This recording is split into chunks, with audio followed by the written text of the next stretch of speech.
Today it's time for the grand finals of the Korean StarCraft League, the 72nd edition. Now it's going to be a Zerg versus Terran. We're in the top right corner. In game number 1, we have none other than Rogue, and his opponent playing with the blue SCVs. He goes by the name of Kijkwijzer.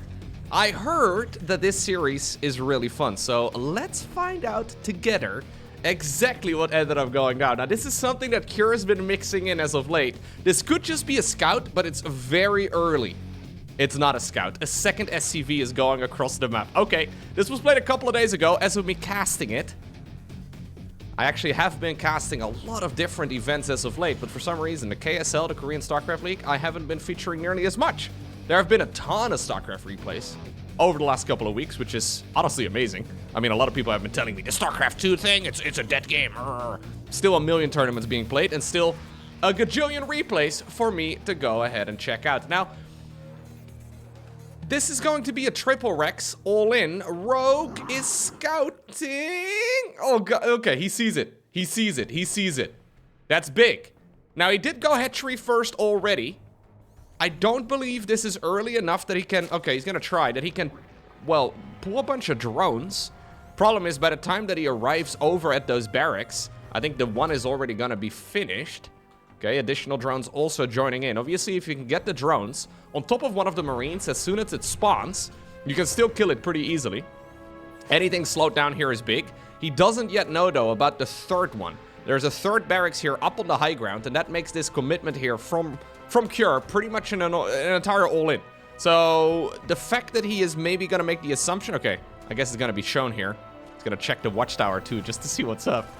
Okay, he now knows that this is indeed a full commitment, and a spine crawler starts up with the natural expansion finishing over in the top right corner of the map. Overlord is going to hide on top of the pillar. No queen production in the main base, but a lot of Zerglings. A queen now begins over on the low ground too. Honestly, not a bad start though here for Rogue. The fact that he saw this is going to make the defense at least more manageable. But of course, we all know the strength of those SCVs. Additional ones came across the map too. We know the strength of those SCVs combined with all of the Marines. Spinecrawler though is done at this point, and that is going to help out a lot. Okay, another spine is coming up. I like it. I think additional spines makes a lot of sense.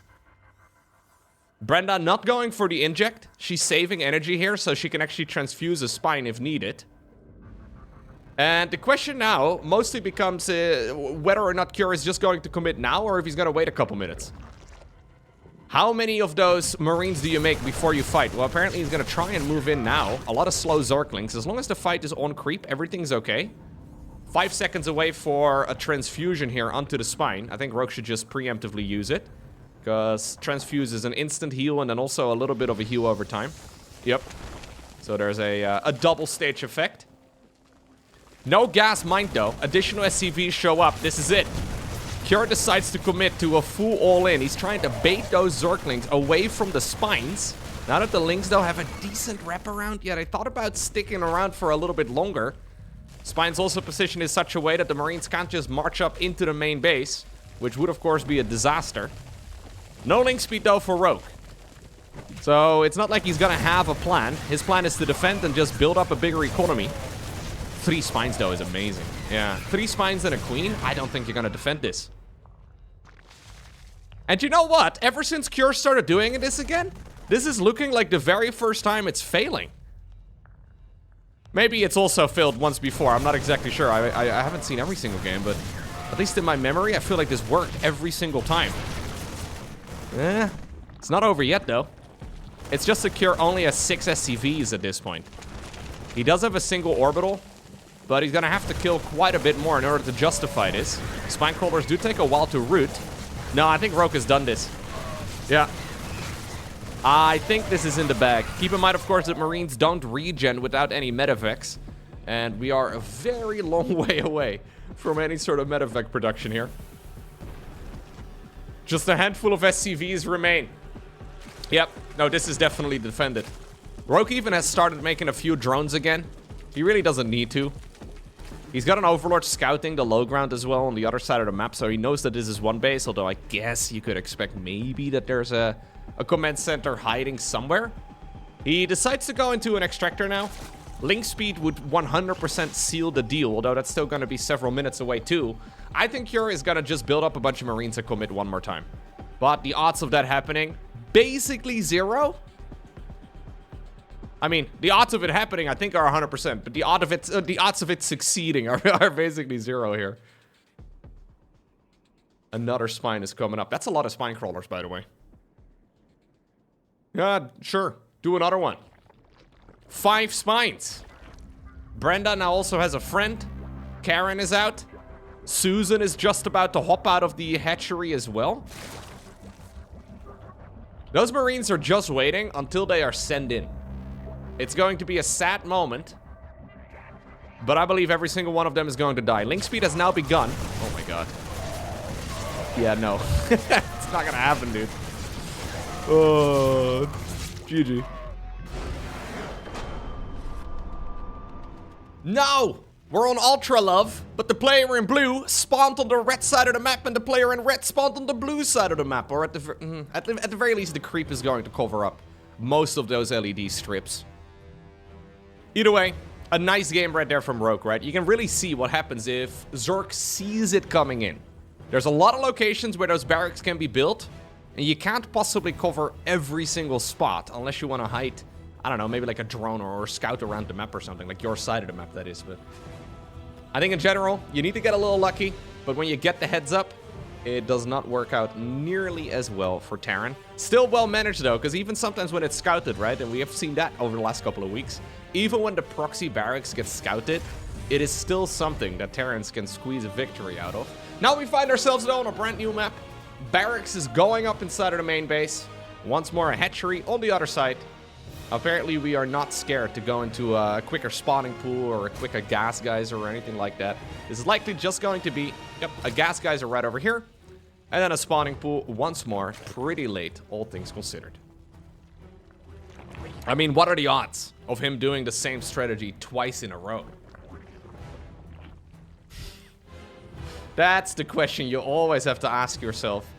There have been a few iconic series historically where pro gamers asked themselves that exact question, and it turned out the opponent was just doing the same build every single time. Anyways, Command Center on the low ground is going to be Cure's weapon of choice this time around. And I'm fully expecting a factory in a moment, a reactor onto the barracks, and then probably a third command center too, judging by the fact that we only have a single gas geyser mining right now inside of the main base. Generally speaking, that is how you can divide the early game openers for Terran. It all depends on how much gas they take and how quickly they take it. Obviously, the less gas you take, the more mineral income you will get, and therefore the faster you can build up your third command center. With a third CC, you need Hellions just to stay alive. Unless Zerg decides to just let you sit there, it's going to be very difficult to achieve anything, so most of the time you do indeed need it. Drone is now, well, sneaking away a couple seconds before that Reaper showed up. Okay. Yep, and this should be turned into a hatchery momentarily. The promotion of a lifetime. Lucky drone can become a base. Oh, nice snipe. Good snipe right there, actually, back here.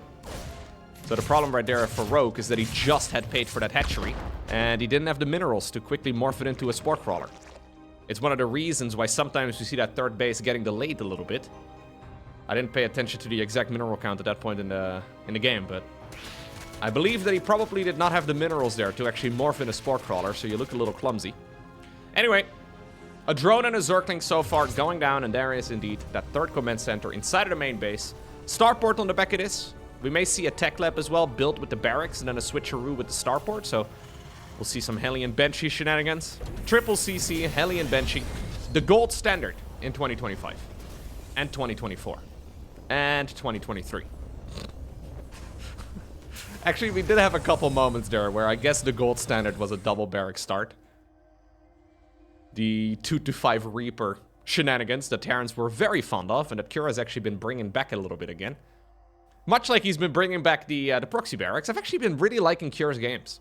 For a while, he didn't really play in a whole lot, but Cure has been, well, practically participating in every online tournament. I'm not exactly sure as to why, but I'm here for it. Sometimes pro gamers take extended breaks, and they just don't really enjoy playing the weekly cups, like, for example, the Korean StarCraft League. I actually think it's twice a month at this point in time. Anyway. Sometimes pro gamers don't play in them. And sometimes they participate in literally every single one of them. And we seem to cycle, you know? Like when for example, like, I don't know, Beyond doesn't play in literally everything. Another Terran player, like for example, Kier. I mean, I could play both at the same time. Maybe they did in this particular version of the event, but they seem to take turns almost, which is pretty sweet. All right, so cloaking field indeed coming up for the Banshees. Third command center already flying on down towards the low ground. Hellions are cycling back and forth. There's an Overlord, though, ahead of every single one of those positions. So the creep can indeed be spread safely. This is one of those moves that you look at and you're like, huh, that is brilliant. I should do that in every single one of my Zerg games. And you look at it and you're like, yeah, this is a really smart plan. Until you actually have to execute it. There's a lot of little actions that make the early game for Zerg 10 times better. Like, for example, scouting ahead of your creep tumors with an Overlord. Sounds like a no-brainer, but it's a lot of additional APM, and if the opponent, for example, opens up with anything other than any sort of Hellion opener, don't ask me how I know this, if they go for some sort of Marine opener, they will kill all of your Overlords. Banshee in the main base, getting 2 kills. There is already a Spore Crawler built, though. Lair now coming up at about the 5-minute mark here. It's on the later end of normal, but still certainly not out of the ordinary. Stimpak coming up here for Cure. Reactor onto the Starport 2, so the medevac production will begin here. And he's likely going to be producing 2 of those at a time. So this is all incredibly standard. Bailing Nest is pretty late. Double Evo Chamber here also feels a bit late. We'll have to see what the Lair is going to be used for. Generally, you use it to go into the Bailing speed immediately. Okay, I guess he can get an Overseer going. Better than nothing. Couple shots right there onto the Extractor. But we're gonna start, poking down some more of those drones. I think he could have gotten a couple more workers there. Difficult, though, to achieve it, but... Okay. So this was actually just meant to be a quick Bailing speed build here from Rogue. He's a little low on gas. Probably got the gases here a little too late. He has only just now saturating them. Building up a 4th hatch. Another macro hatch in the main base. Makes sense. But all of this is a little wacky. Yeah, he started up +1 armor, cancelled it, went into Bailing speed instead. None of these are critical mistakes. But they do generally show that the player is not really in the flow. Something here went wrong in the early game for Rogue, and he wasn't really being messed with that much. Still lost 6 drones. So far, a flawless game for Cure. Although I've got a feeling it will not complete that way. I don't believe he's going to be able to complete this match with 0 minerals and gas lost. Especially not when playing Terran Bio. Anyway, this is a real attack now, though. Bailing speed is supposed to be done. It's not. Since the Bailing Nest was late and the gas production was late, Rogue is not going to have an easier time defending this. All of those Hellions are still around too. Armory just about to finish up so they can morph themselves into Hellbats. Still, though, there's not that many Terran units here. Okay, we didn't morph them into Hellbats for some reason. 1-1 is finishing up right about right now. And just the sheer numbers here is what is going to allow Rogue to defend this. But this was very costly. He is now building a new hatchery as well in the far bottom right. Even though that was a cleanup by the Zerg, I still like this position way better for Cure. Snappy on the 2-2. Here's the next wave of units. A Changeling also is pretending to be part of the Terran army. At the very least, Zerg knows that it's coming. Now Bailing speed is finished. It's going to make the defense a bit easier. Gets a Creep Tumor and then also an Overlord on his way out. Those Banshees in the meantime have found that expansion in the far bottom right. And all of this is looking really smooth for Cure. Knocks down a cooling tower. He knows how scary Rogue can be with those Ling Run buys.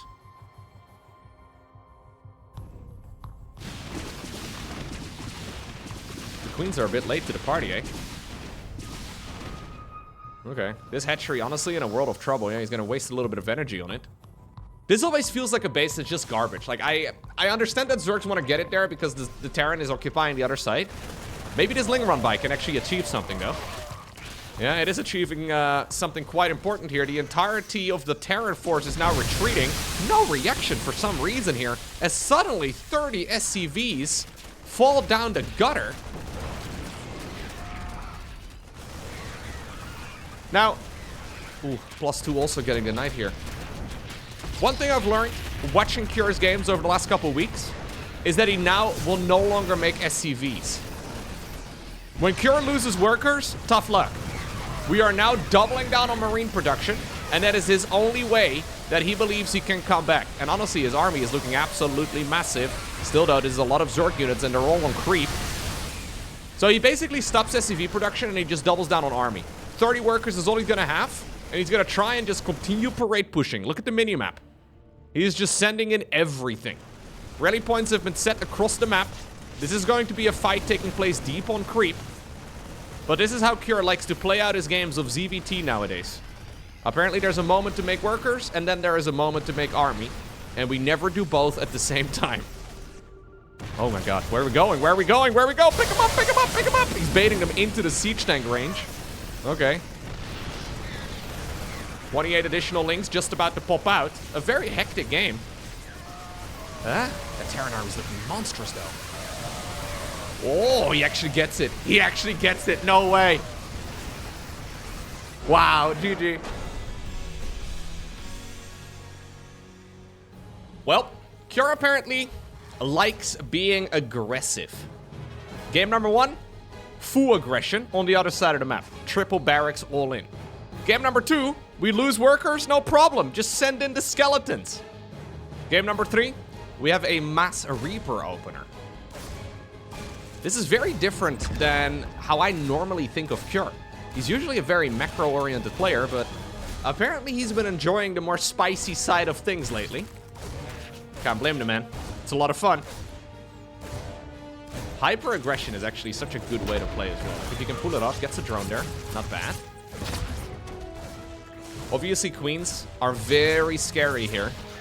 So this is the build that I was highlighting earlier, and I mentioned this as well, I believe, in the series that Cure played against Serral recently, when he did very similar builds. This is a build that has fallen out of favor lately. Not a lot of Terrans go for the Mass Reaper style anymore. It used to be popular for a while, about maybe a year or two ago. We saw it a lot back then. It was either 2 or 3 wrecks. Cure apparently once more bringing it back. I haven't really seen a lot of other Terran players go for it, but it's funny when you ask players like, who do you think has the best micro for Terran? I don't think a lot of people would say Cure. Although obviously he's got very strong micro. Makes you wonder what you can do if you're, for example, Clem, right? Clem's micro is considered to be ridiculous. Bjorn's early game Reaper control, probably best in class, at least when he's feeling good. All right, well, link speed now is done. And this is the real scary part of the game, right, for the Terran player now. Because in the past, this is when Zerg players would have already taken too much damage. The problem is, well, Terrans did this strategy so frequently that Zergs got very good at countering it. So they basically trained the Zergs to get better against this particular push. So obviously this isn't a flawless beginning for Rogue, but it also slows down a Terran quite a bit. Those Reapers tend to not be too useful the longer that the game goes on. It's kind of like Adepts for Protoss. They tend to fall off. Getting an extra Queen here would be good. He has forced out a lot of link production. Oh, Rogue trying to get the wraparound, put those grenades down, try to make the entire army jump for joy. Yeah. Yeah, maybe this is why we don't really see that strat very much anymore. The Lings will regen HP. The Reapers are no longer around. And now suddenly, you find yourself up against the Zerg with full map control. Stimpack will finish in time as well. Secure will have multiple layers to his attack. He's even building a bunker right now. Maybe a little afraid of like a, I don't know, like a Baneling follow-up? Baneling nest straight into a bunch of Banes over here in that position would be pretty sweet. Not the case though, but at this point Cure doesn't know. It is important for Rogue to get the creep spread going here ASAP. Dang, did you see that? Brenda just pooped out of her front. That's incredible. I think I've seen a South Park episode on that once. That was a weird bug. Anyways, we need to get another queen going and get that creep spread started fast. This is the one advantage for Zerg when Terrans open up with this strategy. After the Reapers are gone, like I said, they have full map control and there won't be any Hellions. So, without Hellions, obviously the creep spread should go pretty much unhindered. Now he's trying to decide whether or not he should spend his larva first, or whether or not he should go into tech, or if he should build another queen, or where exactly that priority lies, and this is obviously where you need to be a little bit more flexible. Cure's next line of attack will probably be when the Medivacs are out. +1 actually, really quick. Huh. That's quite cool. So this is gonna deal +1 damage to every single Marine, like, shot. So it's a significant damage boost, especially for units that attack quickly, like, for example, well, Zerglings or Marines or, you know, any of the fast attacking units in the game.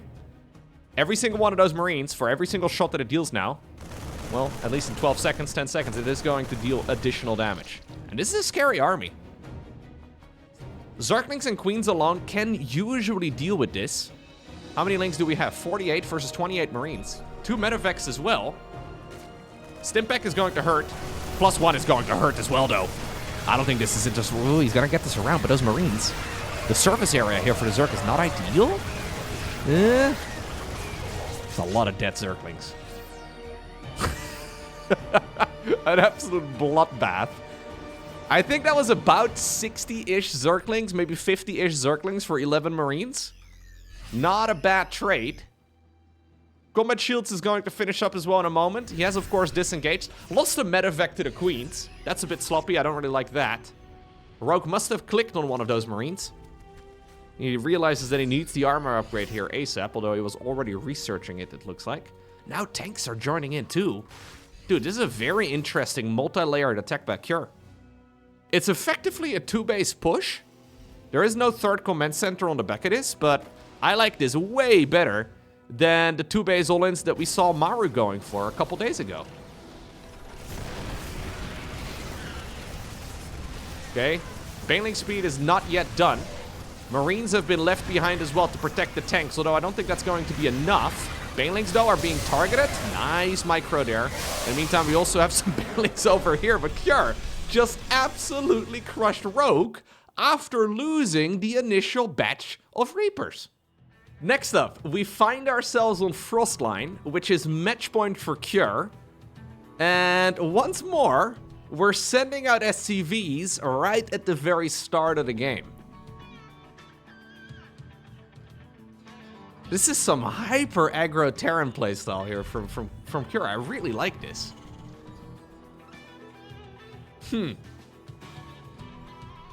Apparently this is the way that Cure has decided he wants to win this series. Triple barracks on the other side of the map. Just like how we started it. Now, at the time it didn't really work.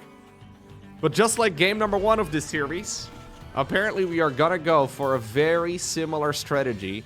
And Rogue does not see it. There is a secondary Overlord. That one is scouting the much more likely location for a proxy. This is one of those silly little mind games for Zerg, right? Where they're purposefully not sending their Overlord through the middle of the map.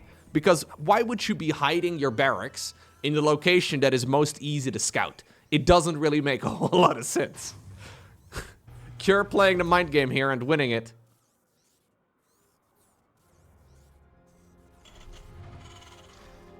I have, by the way, seen Cure play a bunch of macro games, and he looks extremely solid in that regard. I think in general right now, Terran is looking really strong. I don't think this really is going to be a problem for Cure, at least. Like, I don't think he's feeling uncomfortable playing a longer, drawn-out macro game against Rogue. But he just doesn't feel like he need to. Little bit of disrespect, always nice to see. At least in a competitive setting. Let's see, though. Second gas guys are in the main base, together with a Roach Warren. Okay, so very different approach this time around from Rogue. Rogue has decided that he's going to give up on the low ground. I think he should cancel the Queen. There's no way that that Queen is going to pop out. The Queen will pop out at the bottom. It is going to spawn in death. Nah, there's no way that that hatchery is going to survive. Don't even bother, Rogue. What's the point? Really? I mean, roaches are still a while away. At least Brenda slithers up towards the high ground. That's nice and all. Okay. That was ambitious. It's a very expensive Queen, though. You have to take into consideration the cost of the hatchery and then also a bunch of lings that died for her. I mean, she is the Queen after all. Yes, Queen. All right. Ravagers will be a Rogue's weapon of choice. Now, Ravagers are really good because they can outrange, well, the bunker. It is still, though, I believe it's 7 biles to kill a bunker.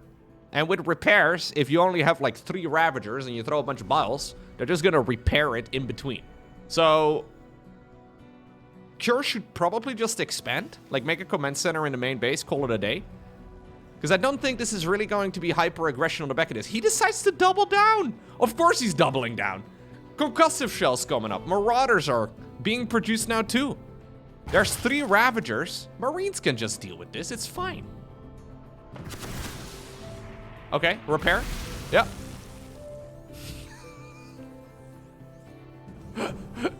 It feels like I'm watching somebody get bullied.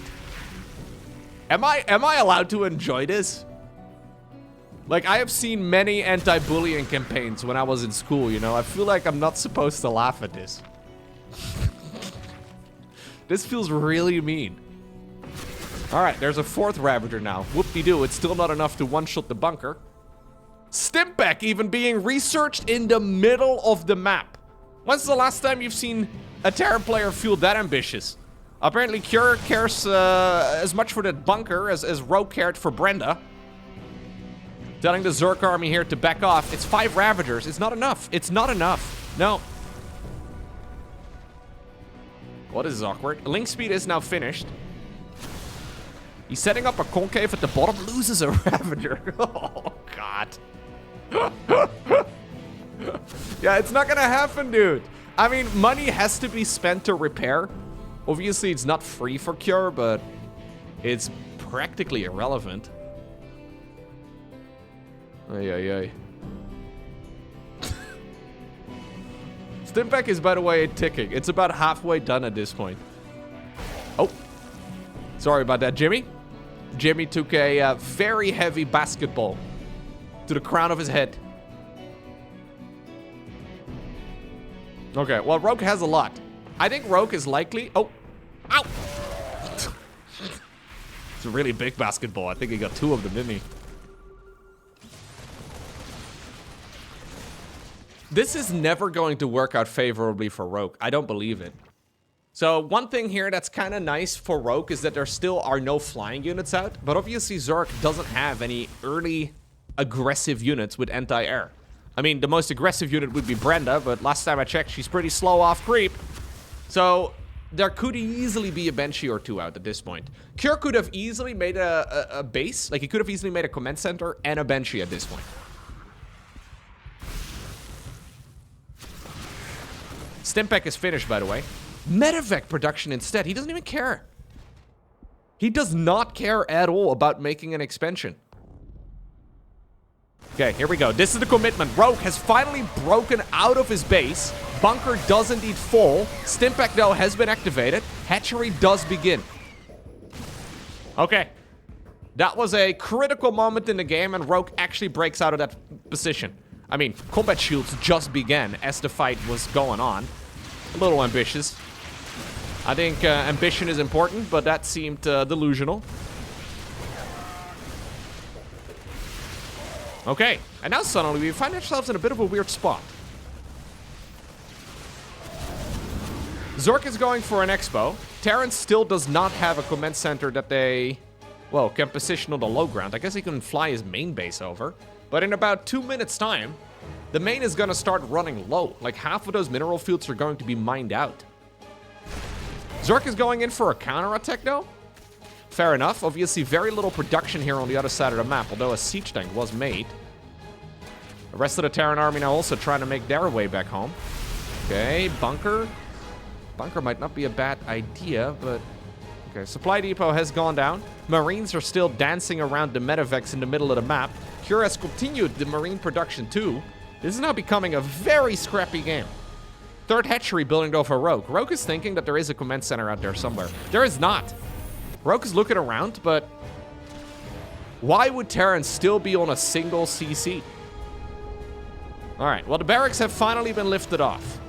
They're gonna go home. Bunch of Marines, though, are gonna check the high ground, and he will see that there is indeed a 3rd. Keep in mind that, of course, the hatchery for Zerg is also their unit-producing structure. So the 3rd hatch can just be used for larvae for now. Those medevacs are going to be extremely useful. Yep. Pick up, get a bunch of units. What about this 3rd? Okay, here's the Ravagers, though. Yeah, it's just raining biles. It's raining biles. Hallelujah. Okay. All right. So, as the dust settles, where are we? 24 workers for Terran, 17 for Zerg. Problem here for Terran is he's only got this mineral line right over here. So even though he's got a good worker count, what in the world are we going to do with it? Time-wise, those barracks have to fly all the way back home, but they've already finished up at least Stimpack and concussive shells. So it's not like he's super far behind. Usually when Terran has to make this flight of shame all the way back into the main base, they still need to start up Stimpack. Stimpack is definitely more important than combat shields, although you still certainly want to have combat shields. Trying to get a lucky hit here. Not quite getting it. Third command center also starts. Are we just gonna play a macro game now? Is that what we're doing? So, after all of that back and forth, now we're playing a macro game? It's a siege tank army. Boom. Do it again. We rarely hear that sound effect. Yeah, corrosive ball is gonna hit. He can't really siege them up, obviously. This is an ambitiously positioned command center. Cancel on that one. Terran army in the meantime in the middle of the map. Concussive shells denied because of those biles. Whoa. It's like shooting fish in a barrel here, dude. It's like shooting Zerg on a ramp with siege tanks. Doesn't really roll off the tongue as nicely. Kira in the meantime tried to also... Look at this absolute menace of a Terran player. He's like, yo, all of this is going on. Perfect. I'll just make my command center fly to the low ground and morph an orbital command. Roke is playing this game like a crazy person. And I kind of love it.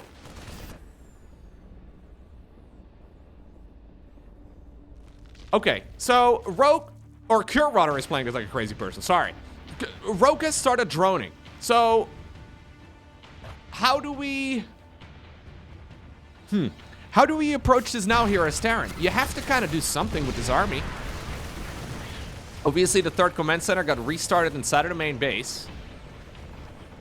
That one's about halfway done. Ravager's trying to go around the site. Actually, this many biles hits really hard. Yeah. Ooh. Losing the command center is probably the equivalent of losing the game. Can't really afford doing that. In the meantime, though, that small hit squad of, well, 3 Marauders and a Marine. Okay, at least they sent in the right medevac. Still being a nuisance. Liberator over here, too. Now 6 confirmed kills. I think some of those were on the ramp, though, at home. Overlord speed coming up. So Rogue is maybe thinking about going for a push. Bringing the Queens towards the other side of the map? I don't know, dude. I don't believe that that is really the play. I find this an expensive research to be going for right now in a game like this. We should really be morphing this into an orbital, though. Yeah, okay. Orbital commands are just so valuable in these, especially these very scrappy games. So, as far as the income advantage goes, Terran has been leading for the most part, but now that the low ground has been secured, I think they're going to be able to... Yeah, they're going to be able to continue this at a reasonably steady rate. This advantage here that we saw for Rogue for a little bit is mostly because of the command center lifted off, right? And those workers not having a place to mine. But suddenly, yep, we're going to see a massive peak in favor of the Terran player. Those mules are not going to last forever, so it will probably stabilize, but I'm still liking this position a little bit better for the Terran player across the board. Combat Shields is done. Double engineering bay in the back of the main base too. Rogue is effectively committed to just fighting this with all of the units that he's got right now. And this is... It's a nice spread on the siege tanks, you know? There's a lot of tanks available. I'm hoping that he looks at this, at least for his sake, that he looks at this and realizes, yo, bro, there's no way. There's no way we're gonna fight into that. Okay, he retreats. He retreats. That is too many siege tanks to fight against. He decides to make the executive call, but that means that he's going to fall behind in a bunch of different ways. First off, he stopped droning for a while there. Secondly, he didn't go for his Evo chambers yet. And third, he didn't build a lair. So he was banking on a hatchery tech all in. Cure has turtled up very nicely now on the bases that he's got. He's been sniping a lot of overlords too, by the way, in this game. Looks like he's going to be able to get another one. Well, in the meantime, the Ravagers are very far forward, and they do find themselves a nice little army. Sure, the Overlord dies, but a bunch of the bio units also pay the price. And wow. This is a Zerg player who's had enough. I don't actually think this was necessarily game over yet, but it was heading in that direction. I mean, at this point, we're basically waiting for Terran to finish up their upgrades and to go across the map. When you look at this game from Rogue's point of view, he doesn't have tech, he doesn't have an army that is good at fighting this Terran army, and he doesn't have an economy. So, like, in all pillars of the game, he doesn't really have anything going for him. Even though the supply count here is still pretty even, and even though this is definitely an early GG, I think Rogue decided that it is time to just rip off the Band-Aid. And that means that Cure obtains the victory in the Korean StarCraft League. 3-1.